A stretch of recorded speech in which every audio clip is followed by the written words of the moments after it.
Hello, everyone. Thanks for joining the Burnsville Sanitary Landfill Supplemental Environmental Impact Statement meeting. We'll be getting started here in just a minute.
Well, thank you, everyone, for joining us tonight. I know it's a nice night outside. Appreciate you spending the time with us today. Hopefully you're here for the Burnsville Sanitary Landfill Supplemental Environmental Impact Statement meeting. My name is Kirk Adelka. I'm just going to welcome you here. I'm an Assistant Commissioner at the Minnesota Pollution Control Agency, and just give off a couple of high-level remarks and then send it over to Steve Summer, who's going to lead most of the conversation this evening. So for those that may be following along, we've had a number of meetings this summer regarding solid waste in the metropolitan area. And so we have a couple meetings that we've had. Each year, 3.3 million tons of waste are generated in the metropolitan area. That's about a ton per person that we create. And so we've been having a series of conversations with individuals and communities on how do we handle that. Some of the earliest conversations were around our Metropolitan Solid Waste Policy Plan, which really looks at what do we do with the waste that's created in the metro area? How do we do waste prevention? How do we do recycling, organics? And then when there is something that does need to be disposed of, how do we handle that, either waste energy or landfilling? Last week, we had a conversation about when we do get to that choice and the waste has not gone to those other areas, what landfills in the metro area would be receiving that waste, and that's their certificate of need process.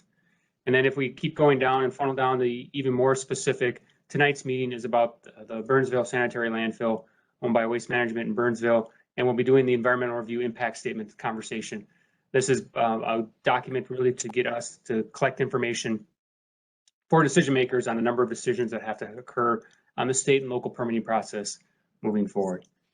Just one last thing before I send it over to Steve, as we are recording the meeting this evening, and just want to make folks aware of that so that we can post it later. We've had a few requests for people wanting to be able to see it who couldn't make the meeting tonight. So with that, welcome. And Steve, you want to introduce yourself and take it on in from here. Thank you, Kirk. I'm Steve Summer. I work with the MPCA Environmental Review Unit, and I'm the project manager for the Burnsville Sanitary Landfill Draft Supplemental EIS, which we're going to be talking about tonight.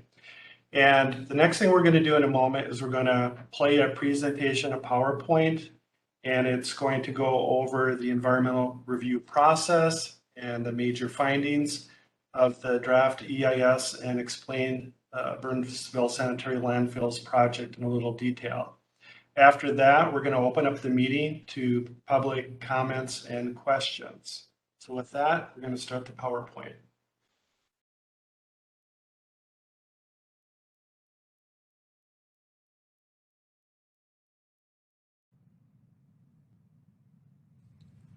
Hello, my name is Steve Summer of the Minnesota Pollution Control Agency. I am the project manager for the Burnsville Sanitary Landfill Draft Supplemental Environmental Impact Statement. For this presentation, I will be referring to the Draft Supplemental Environmental Impact Statement as the Dseis. This presentation will provide the following: a summary of the state's environmental review process, both generally and as it pertains to Bsl's project. A brief description of Bsl's proposed project, a discussion of the major findings of the Dscis, a summary of the presentation, and an explanation of how you can provide the MPCA with your comments on the Dseis. Environmental review analyzes the environmental impacts associated with a project and explores methods to mitigate them. The information gained through environmental review is used by decision makers as a guide in issuing, amending, and denying permits for a project. Environmental review does not approve a project or ensure that it will not have an environmental impact. The purpose of environmental review is to provide information about a project to the public and decision makers. There are two main types of environmental review. The first type is called an Environmental Assessment Worksheet, or EAW. The second type is called an Environmental Impact Statement, or EIS. The following are the major differences between EAWs and EISs. EAWs are shorter and less detailed documents than EISs. EAWs are done to determine if a project has the potential for significant environmental effects, and if so, it would result in the recommendation that an EIS be prepared for a project. EAWs do not include the scoping process, but EISs do. Scoping reduces the size of an EIS so that it only covers the potentially significant environmental impacts of a project. EAWs do not analyze alternatives to a project, but EISs do. The EIS alternatives analysis must at least include an environmental analysis of not building the project, also called the no-build option. But it may also include analysis of additional alternatives like a smaller project or building the project in an alternative location.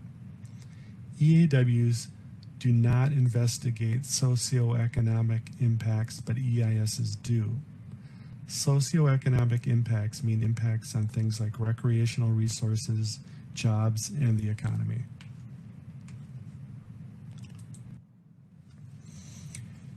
An EIS is being prepared for Bsl's proposed landfill expansion project because the project would be an expansion of a mixed municipal solid waste disposal facility, which exceeds the mandatory EIS threshold in state rules, which requires preparation of an EIS for an expansion by 25% or more of previous capacity of a mixed municipal solid waste disposal facility for 100,000 cubic yards or more of waste fill per year. The Bsl draft SEIS and final SEIS supplement an EIS that the MPCA prepared for Bsl in 2005, and that's why it's called a supplemental EIS. The Dscis public comment period began on June 1st and will end on July 31st. Following the Dscis public comment period, the MPCA will do the following: respond to public comments on the Dscis and prepare and publish a final Bsl SEIS. The public will have 10 business days to comment on the adequacy of the final SEIS. The MPCA commissioner will then make a determination of adequacy on the final SEIS. The final SEIS will be determined to be adequate if it meets the following three criteria. 1, if it covered all the issues required by the Bsl SEIS final scoping document. 2, if it responded to all substantive public comments on the draft SEIS for the scoped issues. And 3, if it followed the state's administrative rules for the EIS process.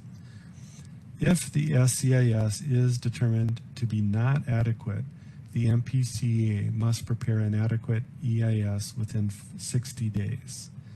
If the SEIS is adequate, the EIS process is done and final project approvals and permits can be issued. I want to note that no final project permits and/or approvals can be made prior to the completion of the SEIS process. This slide shows a map of the location of the Bsl. Bsl is located on the south side of the Minnesota River, west of I-35W, and north of Highway 13 in Burnsville. This slide shows an aerial view of the existing Bsl site and adjacent facilities. The Bsl is shown at the bottom of the photo. The Creamer Quarry, Freeway Landfill, and Freeway Dump are located east of Bsl. I am now going to point out some key features of the current Bsl site and the Creamer Quarry site because we will be discussing those in upcoming slides. Let's talk about Bsl first. The Bsl site includes both the original unlined open dump area from 1962 and the newer solid waste disposal areas which meet current landfill design requirements to include a liner and leachate collection system. So this area in red, as I'm showing, is the area that was originally the unlined waste area, and the area here is the current area that is being used to dispose of waste, and it includes a liner and leachate collection system. Again, the unlined area doesn't include a liner leachate collection system because it was developed before federal rules required such a system. The unlined waste area is now closed and capped with clay or a synthetic membrane. Let's move on now to the Creamer Quarry. The Creamer Quarry is used to mine limestone. In order to do that, they must pump out groundwater that seeps into the area that they are mining. Otherwise, it would become underwater. Pumping groundwater at the quarry lowers the water table, both at the Creamer Quarry and in the adjacent areas, including the area of Bsl's buried but unlined waste. This slide shows the history of the Bsl site. As I mentioned previously, in 1962, the facility, which is currently Bsl, began as an open unlined dump. In 1971, the MPCA issued the first solid waste permit to Bsl. In 1992, Bsl stopped disposing solid waste in the unlined waste cells. In 2005, Bsl proposed an expansion of its mixed municipal solid waste disposal capacity, and the MPCA in response prepared a EIS in 2005 for that proposed project. In 2011, Bsl's current solid waste permit was issued, which allows them to dispose of mixed municipal solid waste, industrial waste, and construction and demo debris. In 2019, Bsl proposed an expansion of its mixed municipal solid waste capacity, and the MPCA began the current process of preparing the Bsl supplemental EIS.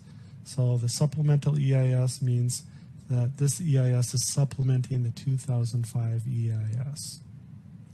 In 2021, where we're at now, we've put out for public comment the draft version of the Bsl SEIS.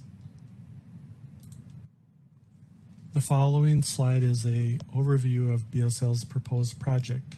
The project would increase Bsl's permitted mixed municipal solid waste disposal capacity by about 23.6 million cubic yards. It would result in a taller landfill by approximately 262 feet at peak height. It would actually reduce the footprint of the solid waste disposed at the facility site from 216 total acres down to 204.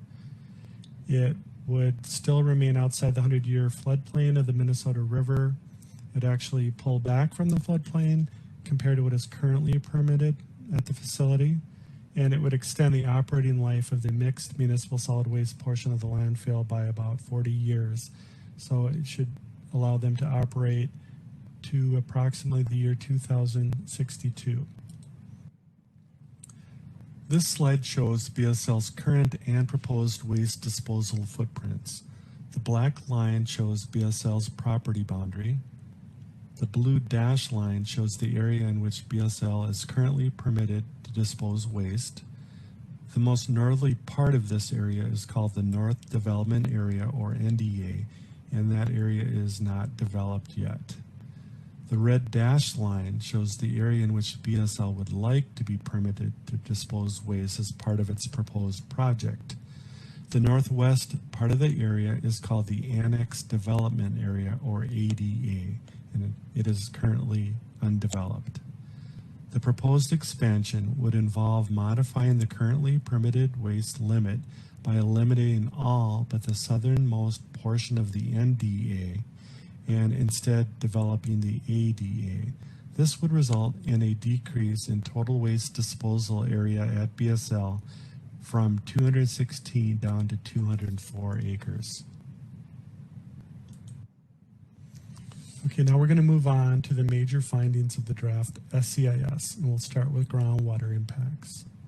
Groundwater monitoring has been conducted at Bsl and has not identified any landfill impacts to groundwater quality. However, during permitting, Bsl will be required to update its groundwater sampling and analysis plan to include current standard parameters and monitoring limits because the solid waste permit is 10 years old. And that would include an evaluation during the permitting process of whether or not to have monitoring and limits for Pfas and 1,4-dioxane.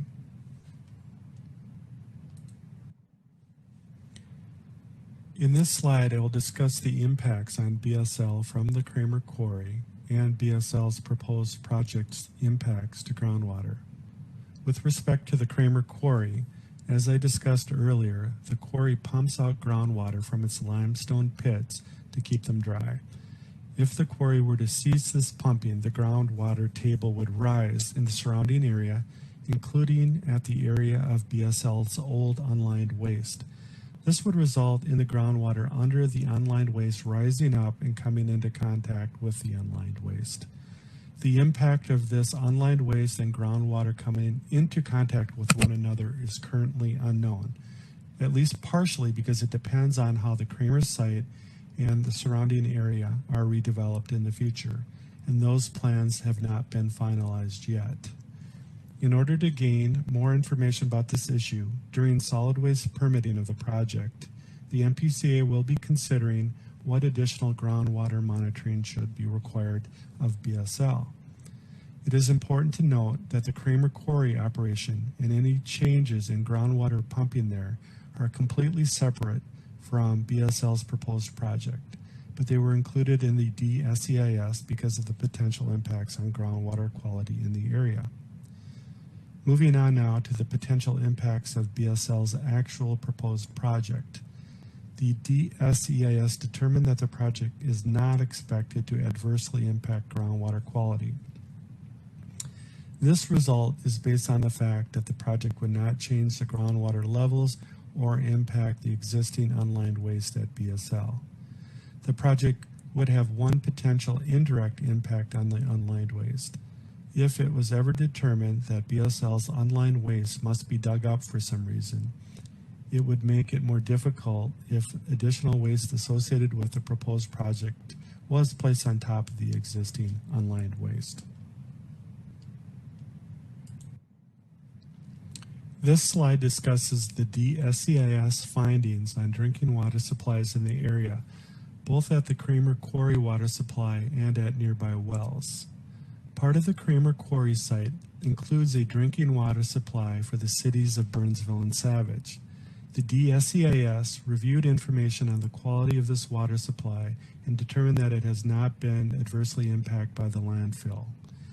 In addition, the Bsl's proposed project is not expected to have any adverse impact on the quarry water supply in the future.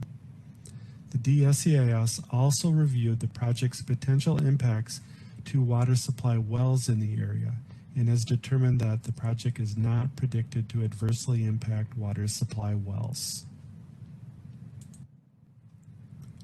This slide discusses the Dscis findings related to how storm and flood events would impact the project itself and how the project would impact stormwater runoff from the Bsl site. The Dscis analyzed impacts from 2- and 10-year storm events and determined that they would not result in adverse impacts on surface water runoff from the project site. In addition, the Dseis analyzed impacts from a 500-year flood event and determined that it would result in adverse erosion-related impacts to both Bsl as it is currently permitted and as it would be permitted for the proposed landfill expansion project.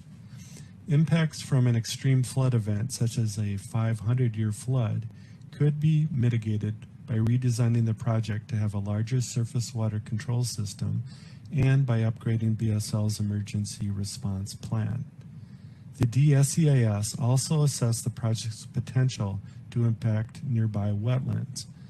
The Dseis determined that the project would result in a decrease in the acreage of wetland disturbance from 29.6 to 29 acres, and that the project would not adversely impact those wetlands. This slide discusses the Dseis findings related to the liner and leachate collection system for the proposed project. The Dseis determined that the project would result in a liner and leachate collection system that meets applicable state and federal requirements, which are designed to be protective of the environment. The liner and leachate collection system would be made of a geomembrane layer and a clay layer, and is expected to last in the order of hundreds of years. The Dseis analyzed the impact of Minnesota river flooding on the liner and leachate collection system. It determined that under normal river flow conditions, no adverse impacts are expected. Under 500-year flood event conditions, adverse impacts are predicted with or without the project. Surface water impacts include river water overtopping the landfill's flood levee, erosion of the levee, and instability of the levee. Mitigation measures could include adding sandbags to the levee to prevent river water from inundating the liner and leachate collection system. Another potential impact from a 500-year flood event is that during the time from initially placing the liner at the landfill to the time it becomes covered with some waste, the liner could be damaged from groundwater uplift from beneath the liner during flooding conditions. Mitigation could include placement of additional soils and cells and increased pumping of the Creamer Quarry during this period. This slide discusses the Dseis findings related to visual impacts from the proposed project. The Dseis determined that the project would result in a 262-foot taller landfill that would be more visible than is currently permitted. The Dseis includes renderings that show how the increase in landfill height would affect views from a number of different vantage points. The Dseis included modeling of the intensity of lighting from the project and determined that it would not result in adverse impacts because the use of nighttime lighting is limited and its intensity would not increase with the project. This slide discusses the Dseis findings related to air quality impacts from the proposed project. The Dseis included air dispersion modeling of the proposed project and its potential to impact air quality. The Dseis and the associated air dispersion modeling determined that the project would meet all applicable air quality regulations. It would not result in an adverse impact to air quality.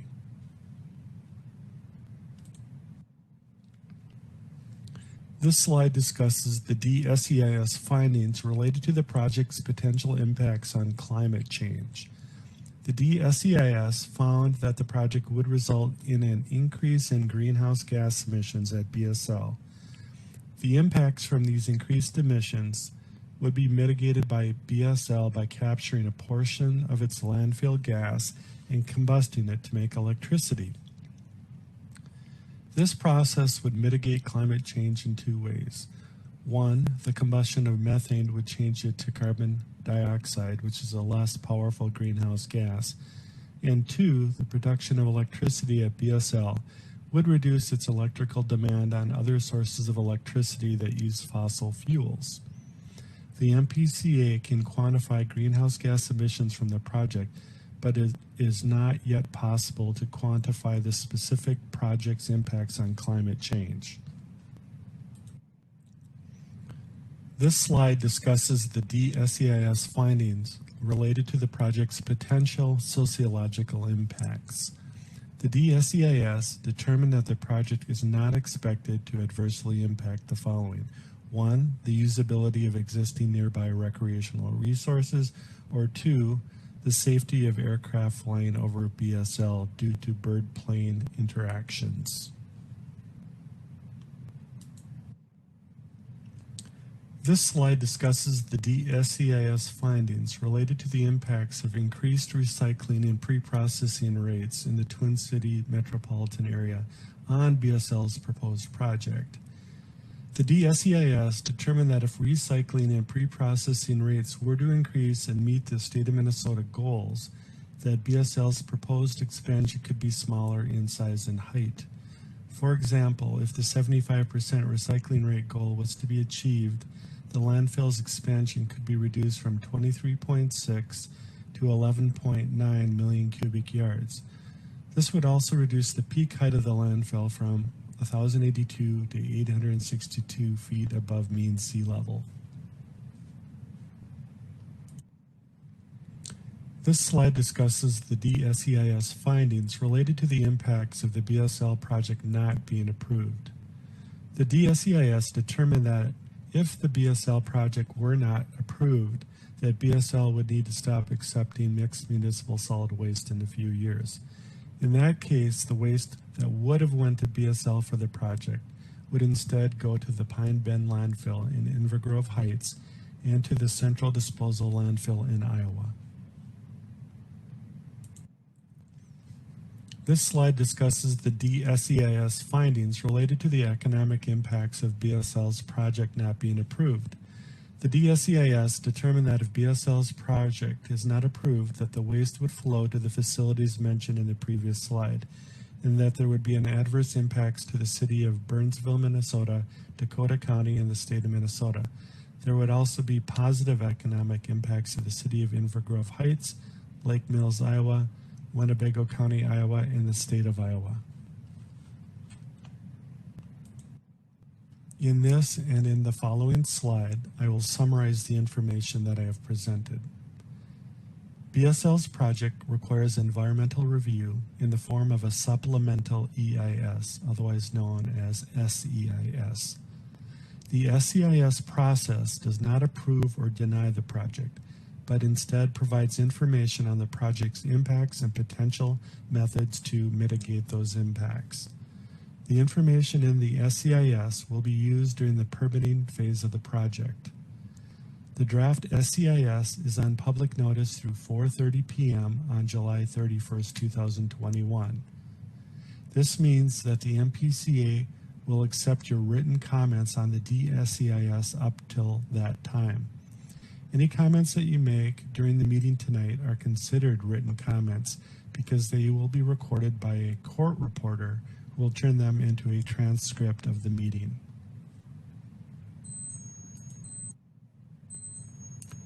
Following the draft SEIS public comment period, the MPCA will prepare and publish the final SEIS. The final SEIS will include a response to the public's written comments on the draft SEIS. The final SEIS will include a 10-day public comment period on its adequacy. The MPCA commissioner will then make a determination of adequacy on the Bsl final SEIS. If not adequate, the MPCA has 60 days to prepare an adequate SEIS. If it is determined to be adequate, then the final SEIS process is done and permitting may continue. Final permits and approvals cannot be made prior to the MPCA's SEIS determination of adequacy. This slide explains how you can provide your comments on the draft SEIS. Please provide your written comments to me, Steve Summer, by 4:30 p.m. on July 31st, 2021. And again, only written comments will be responded to. I can be contacted via email at steve.summer at state.mn.us or via regular mail at 520 Lafayette Road, St. Paul, Minnesota 55155. Again, any comments that you provide to the court reporter at tonight's meeting are considered written comments, since they will appear in the transcript that will be made of this meeting. This concludes my presentation. Thank you for attending tonight's meeting.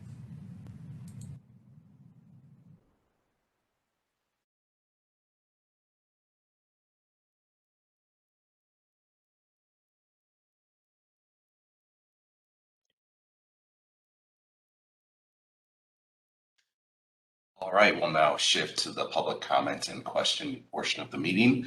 To do so, we have a number of technical staff on hand tonight to help answer questions. So if you're interested in making a comment or asking a question, all you do is simply go to the bottom of your screen. There's a smiley face icon. You can either click on that and click the raise hand function, or find your name or phone number in the participants list and raise your hand that way, and we will go through and make sure we get to everybody. So why don't folks, we'll open up to public comments right now.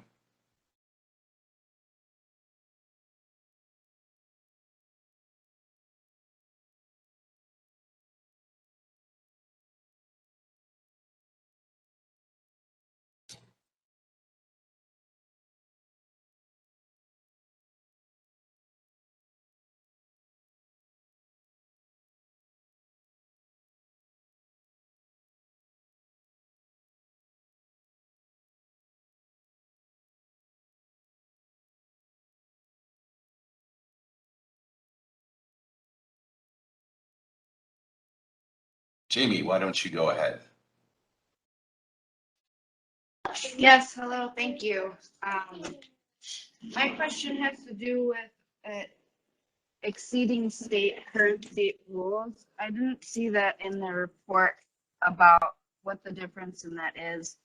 And I'm also curious about how the speculative research is conducted.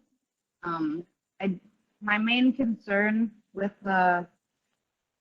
this expansion of the landfill is property values for the neighboring communities. I'm worried about Burnsville making money at the expense of property owners and the health equity of residents, as well as the floodwater issues and the water table in general. So I saw that in the research that they had written about in Pennsylvania, that property values weren't affected during the planning process. This is like your comprehensive report, correct? This is Steve Summer, and this is our environmental impact statement that does cover all the items that were required to be covered in the draft, the scope. We went through a scoping process and had a public participation process with that. And yes, this is one of the items that was brought up during the scoping process, and this is the information that we found. It's correct. Are worried about environmental property values only during the planning process, or was more concern of the actual build? We looked at the information that was available for any of the facilities, landfills with mixed municipal solid waste. And it wasn't just narrowed down to like what you said, it was just what information was. There was a limited amount of information out there. So we used what was available. And of course we didn't, and it's almost impossible to find a one-to-one correspondence between what Bsl wants to do with its project and another project in a different area. But we used the best information available to us. Just taking a moment there to the impacts from 2% affected the lowering of property values with a smaller landfill. You were kind of cutting out, but you mentioned, I heard 2% property value change. But did you want to add more to that? I heard that. 2% of decreased property values within a 5-kilometer radius of smaller landfills.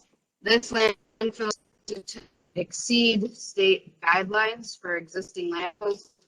The data that I found was 12. Yeah, again, the information. Jamie, this is Christine Simons. I'm the court reporter tonight. Your line was cutting out again. I apologize. That's okay. You were talking about this landfill is expected to exceed guidelines, and then it cut out on my end. If you could repeat that part, thank you. So the 2% decrease was to refer to smaller landfills, and then the 12.9% decrease was in a diameter of 5 kilometers from the that's what the data is that I found, from 5 kilometers from the larger landfill. I would say, and I think you would agree, that this would count as a larger landfill, especially since it exceeds the current state requirements for landfills. I'm not, I do agree that there is a difference between the proposed project at Bsl and the information that we were able to find. I mean, there's never going to be, like I said, whatever happens somewhere else isn't going to have all the same factors associated with it as this one. And yes, there definitely is a difference. So that is where a lot of these you're not expecting to have issues with air and water pollution because you aren't able to find a 1-to-1 ratio to this landfill specifically. No, that's a different issue. I was speaking purely to the economic issues with respect to property values. So that there's no way we could tell exactly what will happen to property values in the areas surrounding Bsl based on other reports of other landfills. So therefore we can't do that. So that's what I was speaking to. With respect to environmental impacts of the Bsl, we looked in detail for the impacts to groundwater, surface water, air quality, etc. And we had data that was specific to Bsl. So there is a 1-to-1 correspondence there. It's not just looking at some other landfill and saying, well, the groundwater wasn't affected there in Pennsylvania, so it shouldn't be affected here. No, that's not what we did. We used actual monitoring data and predictive modeling to come up with the impacts that we expect from this landfill. Okay, and I also wanted to ask, what is the financial assurances that you have reserved in your plan, and how exactly do they deal with the poisoning of water and air in the local area?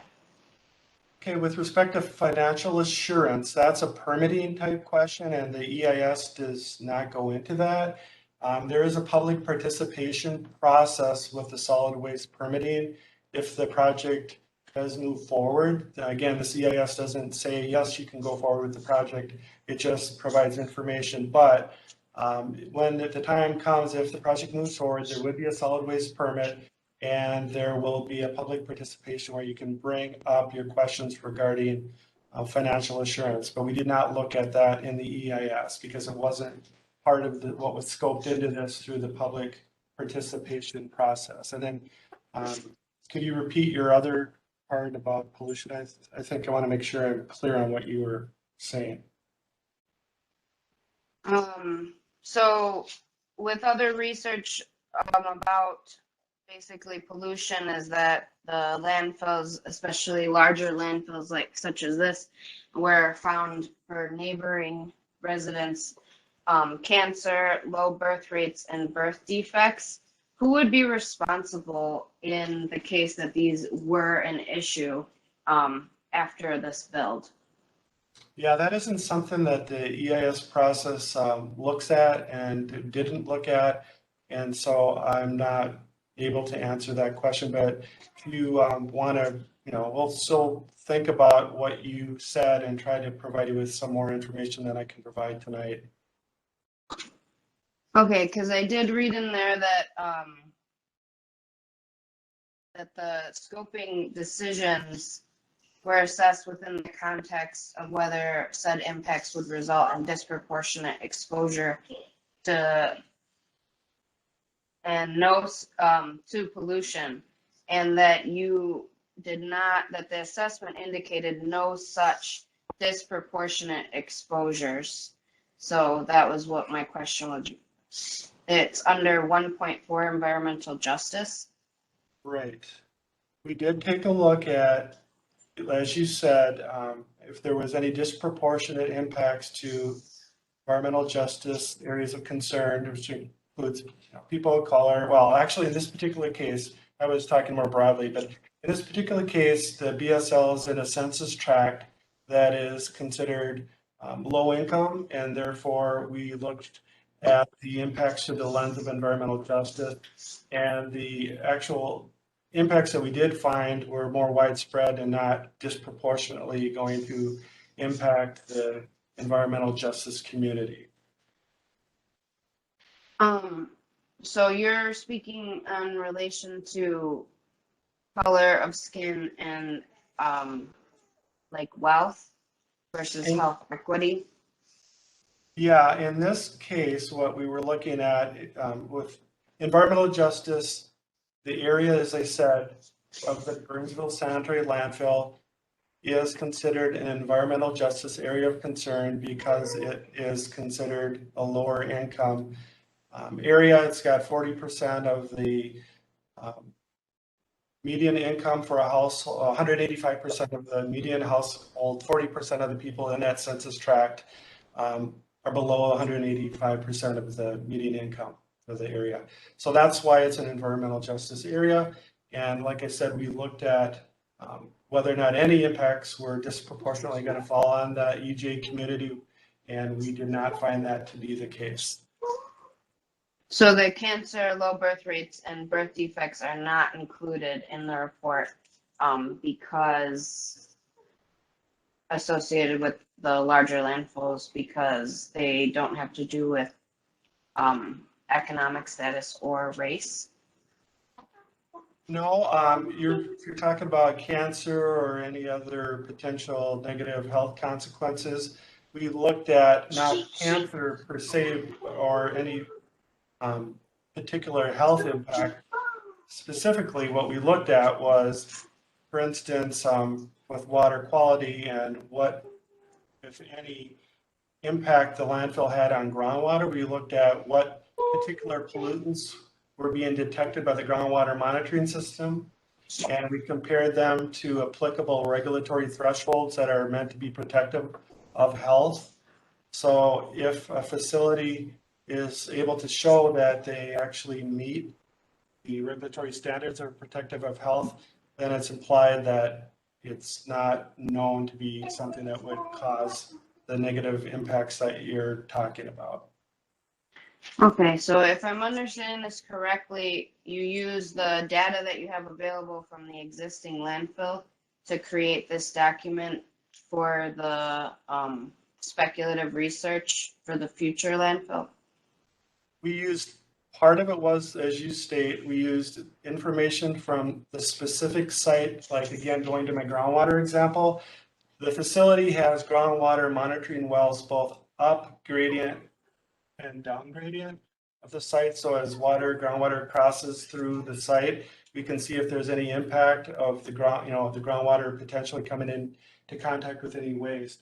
And so that was real data at that real site. And then in addition to that, we also did predictive modeling of where the groundwater would move if there was a change in the pumping at the nearby Creamer Quarry and what impacts that might have on groundwater quantity, flow, direction, and quality. So it's a number of different pieces of information. There's a lot of lines of data that we use to come up with what we are in our findings. It wasn't just one thing. If you look at the references section of the EIS, you'll see the documents that we relied on. And that should give you a better idea of like the amount of information that was looked at in this EIS to come to the conclusions that we've come to in the draft version of the EIS. And again, I want to point out, this is just a draft. We're not at the final stage yet. So if we miss something, that's what we're here tonight to hear about. If you think we missed something, we want to hear your comments so that if we think we need to go back and do something more, we can do it. However, anything that we do needs to follow whatever was already scoped out back in 2019. So we're not going to change the scope now, but if you feel like we didn't do what the scope required us to do, then we would certainly want to hear that comment. And I want to make sure you understand the difference. We're not going to expand the scope of what was required, but if you think we didn't do what was required by that final scoping document, that is what we want to hear comments about tonight and through July 31st. Okay, I definitely think that the research on property values was woefully incomplete and insufficient or just really poorly executed. I'm not sure which. And then I was also a little confused about the percentages of recycling because it did have a point in there about how much recycling was possible, and then other quotes later on about the percentages, and I wasn't sure if it meant the percentage of the public or the percentage of total amount that is recyclable or the percentage of total garbage and waste in general.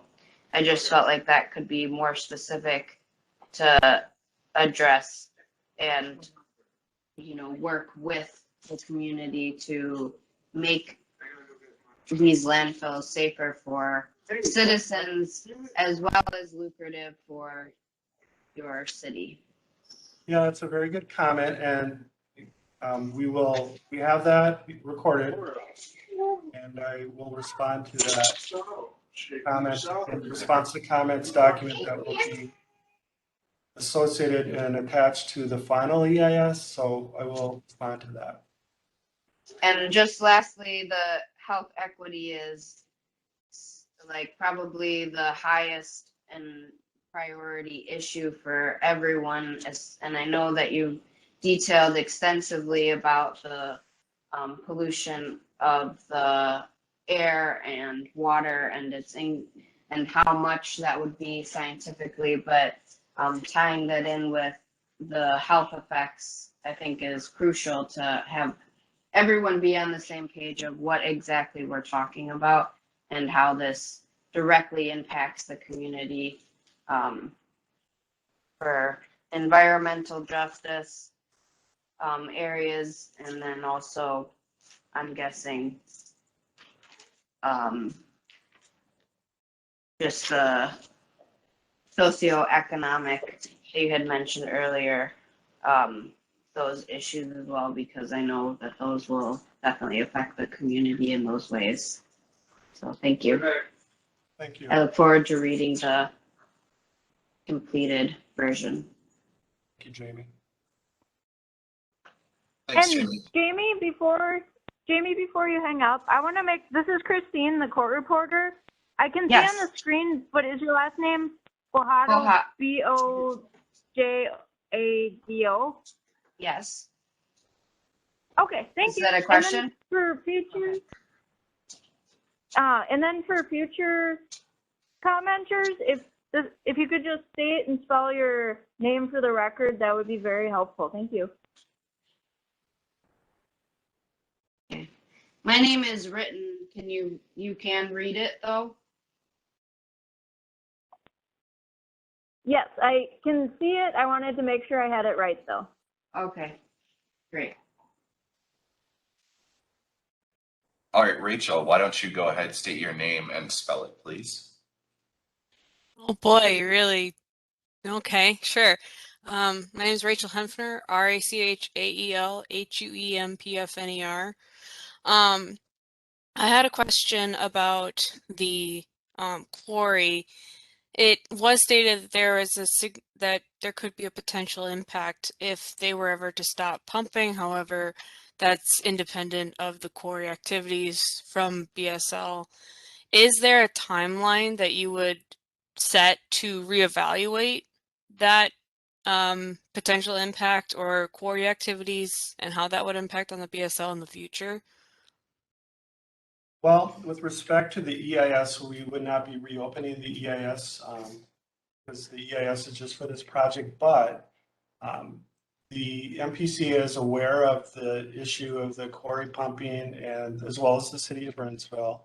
And we would be taking that all into consideration in our permitting process, which is the public process, so that we make sure that if the pumping were to be changed, that it wouldn't result in the issues that we found and have identified in the EIS. So yes, there will be follow-up. It won't be through the EIS process that I can see, but it will be through alternative means and potentially including permitting.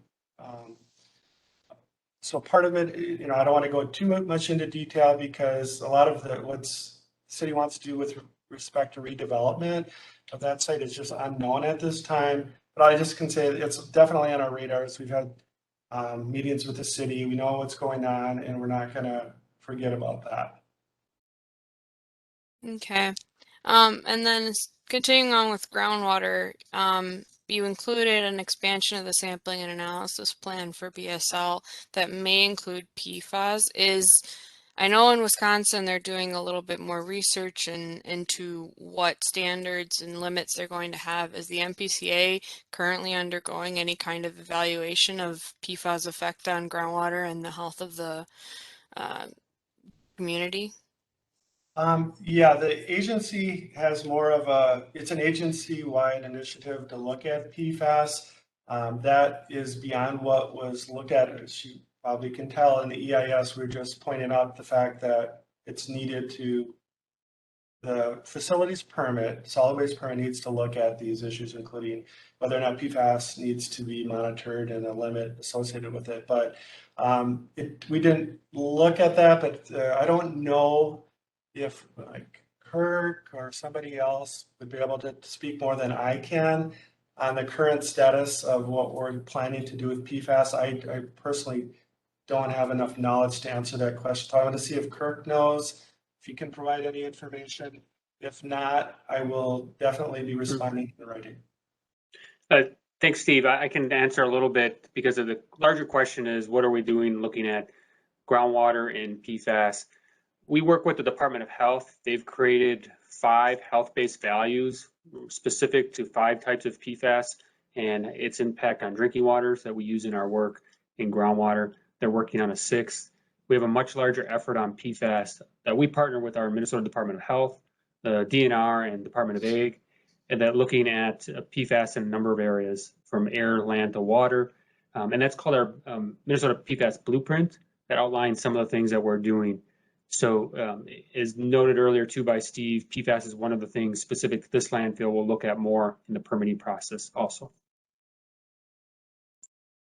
Okay, thank you.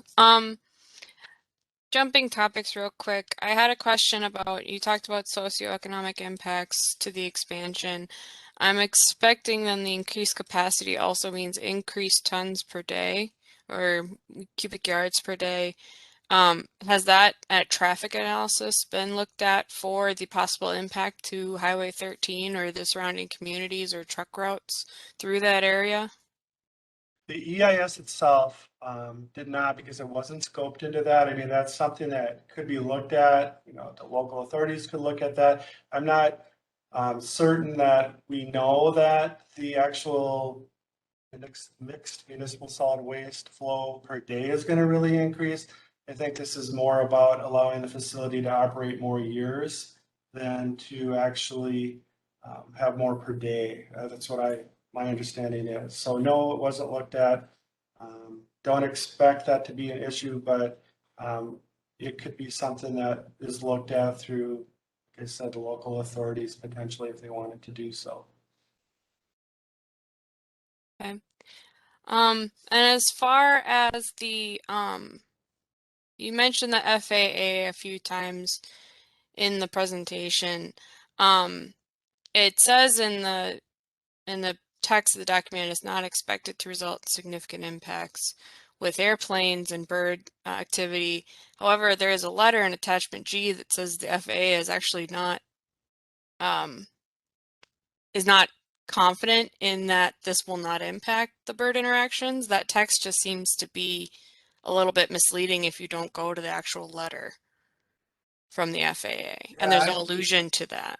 Yeah, I think you're right. It could have been clearer on that. I mean, with respect to the airport, the closest airport, 6.5 miles away, MSP, and the regulations for EPA only, don't go out that far. In other words, the landfill's further away than EPA regulations or FAA regulations. So really, the only regulation that is applicable is the landfill needs to notify the FAA of what they're planning to do, which they did.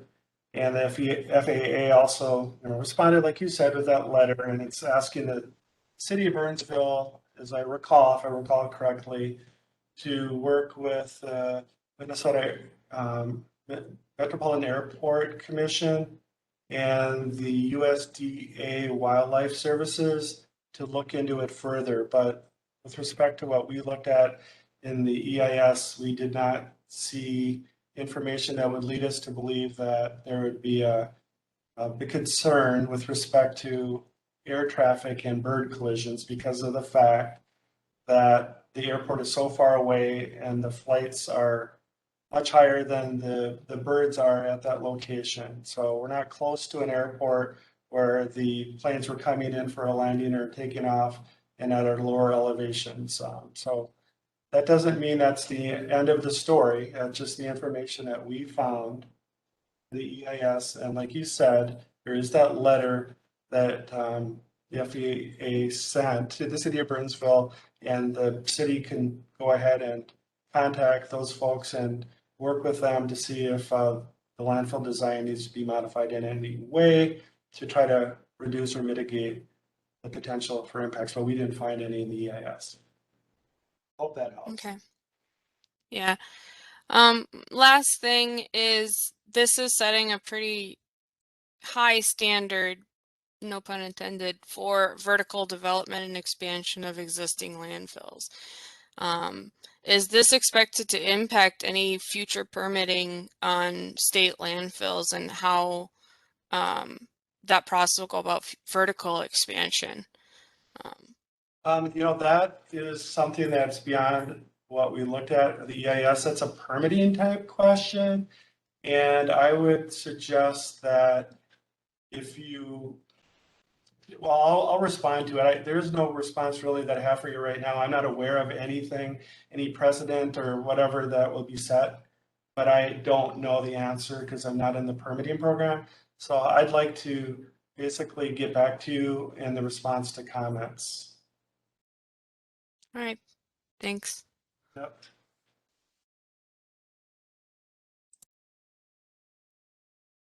All right, are there other folks that would like to raise their hand? Make a comment or offer a question?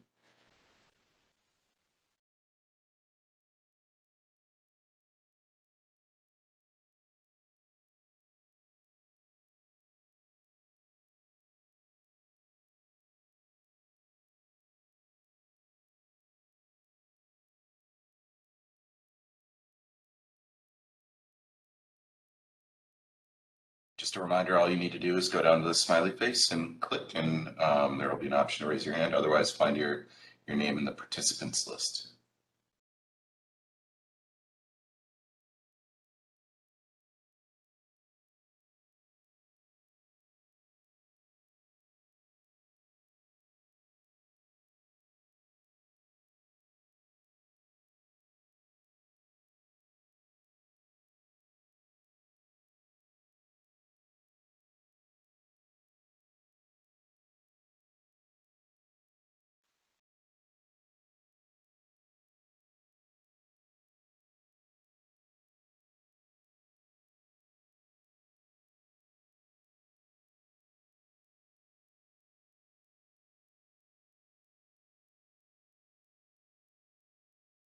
Anybody else willing to or interested in making a comment or asking a question? Obviously, we have a slide up still. If you prefer to offer that in writing, the instructions are to send an email to Steve, or you can send a letter by regular mail to the agency here at 520 Lafayette Road in St. Paul.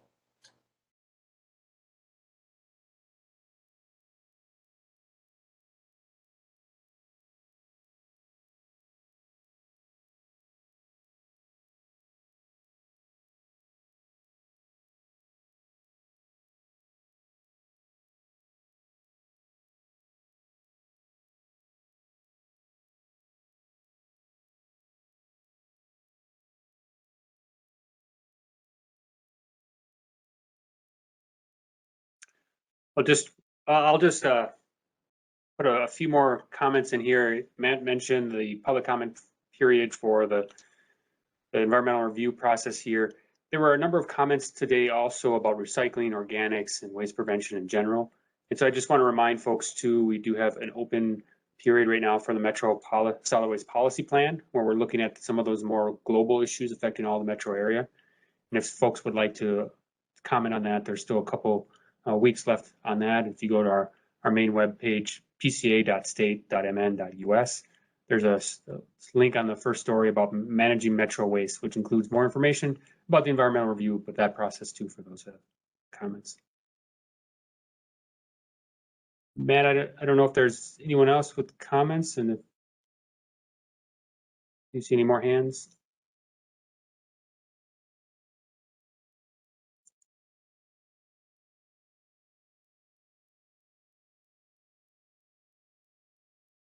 I am not seeing anyone with their hand raised. In case anybody joined late, just a reminder, if you'd like to make a comment, all you have to do is raise your hand.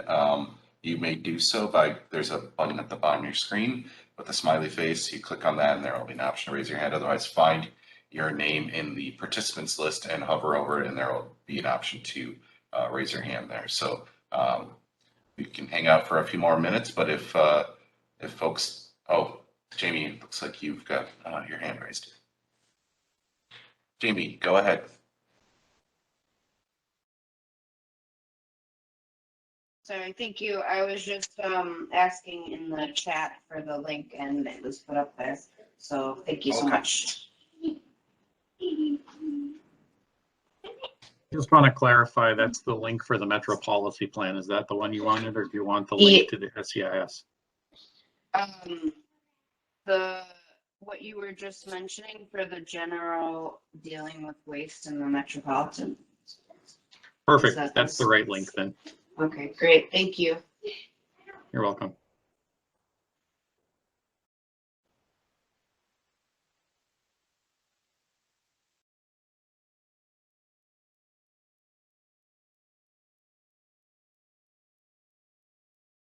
I don't see anyone else with their hand raised, so I guess if folks want to get off to their enjoy the rest of the beautiful evening, I guess we can do that. Kirk, I don't know if you want to have any last remarks. I just want to thank everyone for attending tonight. And as Matt and Steve had mentioned, there are resources on our website and ways to be able to send us comments too. If you have a question or comment, you wake up tomorrow and wish you had asked today, but we still have these other avenues for you to be able to share information with us. And thank you for your time. We know it's valuable. Thank you. Thanks, folks.